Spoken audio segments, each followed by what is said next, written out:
that despite all the drama involving his State Farm agent and this guy all season long, he's had to deal with that jealousy with Patrick Mahomes. Mahomes can be in a bye-week spot. Who knows if he can knock Phillip Rivers down another peg. The Chargers, could this be his last game as a Chargers starting quarterback? No, That'll say be it ain't something. so. Oh, I mean, we'll be discussing that in the offseason. Tom Brady is still, right now, your defending champion, Super Bowl winning quarterback with an opportunity to get a bye week and just be a couple wins from this year's Super Bowl down in Miami. Miami's team is in New England today to try and spoil that party. Mike Giardi, take it away. Thank you, Rich. The Patriots want you to know that their cornerback, Stephon Gilmore, should be Defensive Player of the Year. Of course, tied for the league lead in interceptions with 6. Quarterback rating against under 40, which is staggeringly good.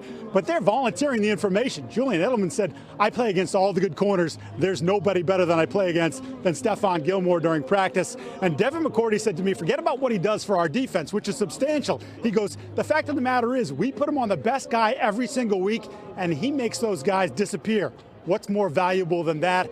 I asked Gilmore about it, and he said, the tape doesn't lie, Mike. It's right there for everyone to see. Now for more on the Patriots and a throwback performance last week, let's take a look at their win over the Bills. Look at the narratives coming into this game, how poorly the Patriots been playing. Brady lobs a throw for Lacoste, brings it down. Yeah! Harry on the reverse. No kid. Gets outside. Brady took out the legs of White. Cut it down. At 42 years of age. Allen's hit by Hightower. It'll be a sack for the Patriots. Yes. Burke gets hit behind the line. Stays alive. Into the end zone. This is as good as we've seen this offense in some time. Vintage Tom Brady today. Allen throws high toward the end zone. Knocked away, incomplete. Defense. The Patriots stay in position to secure a playoff bye. Yeah, and by the way, the Bills are one home win against the Jets away from going into the playoffs in the nice little head of steam and be the proverbial nobody wants to see that team in their house in Wild Card Weekend. Rich Eisen, Steve Mariucci, Kurt Warner, Michael Irvin kicking off hour number 3 of Week 17 edition of NFL Game Day Morning in this NFL 100 season. The Patriots did look as good as we've seen them in recent days against the Bills. That said, the teams that are most likely, with all due respect to Bills fans and whoever comes to the 6th seed, most likely to come into their house on a divisional playoff weekend, they've already lost to. They lost to Houston, they lost to Kansas City, and they've also already lost to Baltimore. How dangerous do you think these Patriots can be in the AFC playoffs, Steve? Very dangerous, very dangerous. We know how good they are in Foxborough, and we know how good they are after a bye, and if they beat Miami, they'll get the bye in the 2 seed.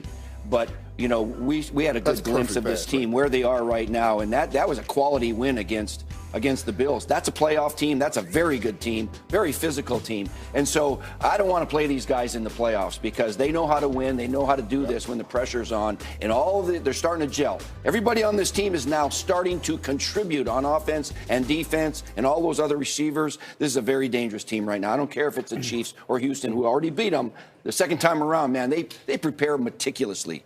Yeah, you know, when I think about the word dangerous and you put it into NFL terms, I usually think of teams that can put up 40 points and make big plays and have all these playmakers all over them. And so from that standpoint, I don't look at this Patriots team and say they're extremely dangerous, because I believe the way they have to win is play defense, keep it lower scoring. You talked about 17 play drives, but be methodical, because they don't have those guys on the outside that are going to break a game open. Yeah, make explosive plays, and, you know, one play here, and all of a sudden we got 14 points and we're running away with this thing.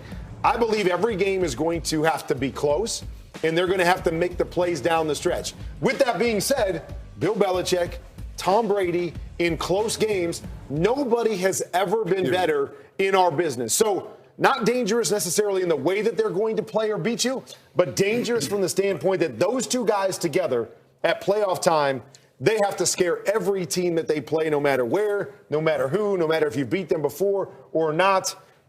They're a scary team. And I say they're dangerous when they settle in, recognize, realize, and start living off of, okay, this is who we are now. And you talked about it, Kurt, where Tom said, I got to just make amends with, all right, I'm not the key cog in this wheel, but I am a spoke in this wheel. And I got to make sure I do my part and just manage this offense, and everybody does their part, the defense, because they're going to do this. They're going to make 1 or 2 calls in a game, and all of these games are going to be close.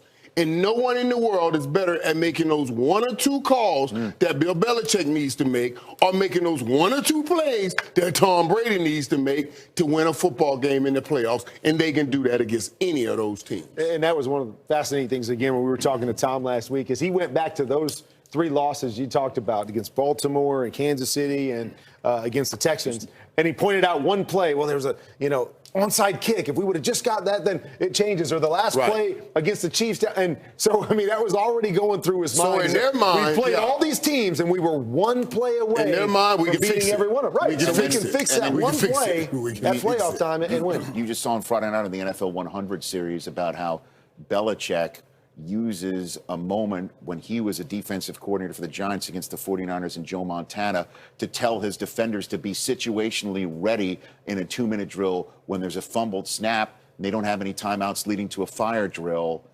Defensively, be ready because Montana could throw it to Rice. Right. And Tom Brady's like, we've seen that play a million times. A million times. So the 80-yarder down the So somebody has that knowledge from their history that they could download to their team. That's another thing that many other organizations clearly don't have. Meanwhile, tonight on NBC, Chris Collinsworth, my NFL 100 all-time team compadre, and Al Michaels will be in the booth for this huge one. 49ers win, they clinch home field throughout. That the Seahawks win, my gosh, one would think that Beastquake 2.0 would have something to do with it. Picture me in beast mode. Can't stop me, dog. I hope you see that. Hold on, beast mode there. I see that. Don't you guys know you can't tackle? Beast mode. He just threw them out of the way like they were little men. I see you eating them Skittles, baby. Throw some Skittles at me, cause I'm in beast mode. There's power pellets. The beast is alive and well. Get off, he said. Beast mode. Oh, my God. Marshawn said.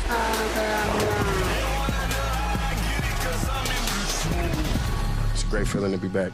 I got to tell you, in the 16 years that I've been fortunate to do this with the NFL Network, J.J. Watt having a sack or a big play in Houston is the only person that comes close to an individual play lighting up the entire stadium like Marshawn Lynch making a big play in Seattle that I've ever personally witnessed. It's like the Matrix. He's plugged into the collective. He makes a big play. Place goes nuts. The question is tonight, what happens? What do you expect out of Marshawn Lynch tonight, Steve? So I talked to my buddy Doug Hendrickson. That is Marshawn's agent, okay? So I said, what's he been doing? All right, so the last few weeks, Marshawn has been training. He's been running up hills at night with a weighted vest on, not Jerry Rice's hill, but his own hill over there by Oakland, all right? And he's been doing MMA training, trying to take some beating to the body and trying to get ready for this, okay? So he's in fairly good shape, and they're excited to have him. That city has welcomed him back like crazy. And I said, well, that's the most important thing, what kind of shape he's in. Because I had this once before. I went to the playoffs in '98, and we were banged up with the defensive line. We brought in Charles Haley just for the playoffs. All you got to do is play him a playoff check. There's no contract, okay? And you know what? He hit Favre, and we got an interception with Lee Woodall. He helped us win that game. He had about 25 snaps. That's all Marshawn's going to get. And you know what? We won this game on T.O.'s catch right at the end. That was the game. Now, I will say this. Charles Haley was spent because that whole week he was so sore. He couldn't practice, man, and he couldn't go. The next game, he was like really. Now, I'm assuming Marshawn is in a little bit better shape than Charles Haley was at that time. But that's my concern. After this game, if they win it, can he answer the bell next week and still get 30 snaps? Exactly. But you're not concerned about him playing at night because he's been running hills at night. So he should be. He's been practicing for this night game. Should be all good tonight. Yeah. I have no idea. It's one of those things that we've never really gone down this path before. I don't know what to expect from him, but I'm kind of like you, Rich, is that when I think of Marshawn Lynch and I think of him putting on a uniform, especially in Seattle, I only see one thing. I see him running over people. I see him firing up the crowd. I see everybody getting pumped up because this is the kind of stuff he does, whether it's Beastquake or just little runs in the goal line like this where he's bringing that attitude. And I believe that's what they need from him more than 100 yards or 25 carries. Chris Carson was a physical running back. Man. He instilled his will on defenses, and that's really what makes this team what they are. Started with Marshawn Lynch, and it carried on through Chris Carson. That's the kind of impact that I want from Marshawn Lynch is bring some attitude and let us know we can be the same kind of team, because I'm not sure they're built to win any